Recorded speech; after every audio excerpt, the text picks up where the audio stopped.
Hello guys, and welcome to weekly outlook here on pound USD, EURUSD, gold, USDCAD and DXY. And we're starting here with pound USD, and we're basically approaching the end of the year, and so market is probably very slow. But at this point, I think we might either start ranging till next year, or we might have some big moves going into this next week. And that would probably see price either want to trade below 1.3350 regions here, or we get a breakout of 1.3440. Either ways, I'm looking to see price move between 1.3370 to 1.3440 or 3450, ranging between this region. So at this point, we are creating some rejections around here, so it will be normal to basically see price come back to retest these highs, possibly break it, and see price above these regions if possible. Otherwise, actually seeing maybe we want to like trade below these regions, then we might anticipate a breakout below these regions and maybe come to retest 1.3287. That's that for the week, but we still see an upward trend line that is not perfect being seen here basically like this.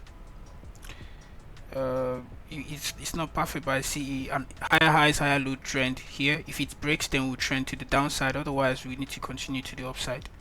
That's that for GU. And coming over to EU here is quite similar. Either looking to see price come retest this region and they will come back high here and continue to the upside, or we could see this as a head and shoulder pattern in the 4 hours time frame and neckline being broken, and we might start trading below. I would be looking for any small buys if price comes to break below these regions, then we might sell down to this point. Okay. On the bigger time frame, we could see these regions highly rejected anytime price comes to it. So maybe we see price come into this region, reject, and then we can see price come back up, or we want to trade back all the way to 1.16 regions. Gold has continued to create higher highs, and we're back at this top, and if we see before the end of the year, we might break above this region here and continue to make a new high.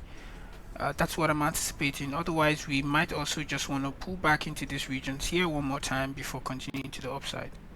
Any which way, I'm looking for buy opportunities on gold. And then finally, USDCAD. USDCAD looks to have bottomed at a very crucial support level of 1.37. Call it at 750 regions. And with that said, we might want to start, pulling back a little bit to these regions here or here to before we continue the ride down. Few things. Let me see. Here it's being held as a serious resistance level right now, the whole of this region. So we might actually just start selling from that region to create a bottom here at 1.3745, or we could break, retest, and then continue to the downside, or we could break above this region one more time and then retest these regions. Let's see how that plays out. Lastly, for DXY have created a low here, and then we see price coming back into these regions of beautiful resistance. Now I'm thinking price might want to manipulate a little bit here and then start selling back down, or we could maybe want to see price come back all the way into these regions here before trying to sell down. Okay, we could put that into perspective as well, but for now I think we might want to reject these regions and start selling. And if that's the case, we'll reject these regions and start buying in GU and EU as well, and then let's see how that plays out. I'll see you guys for the recap in the weekend, and enjoy your holidays. Ciao.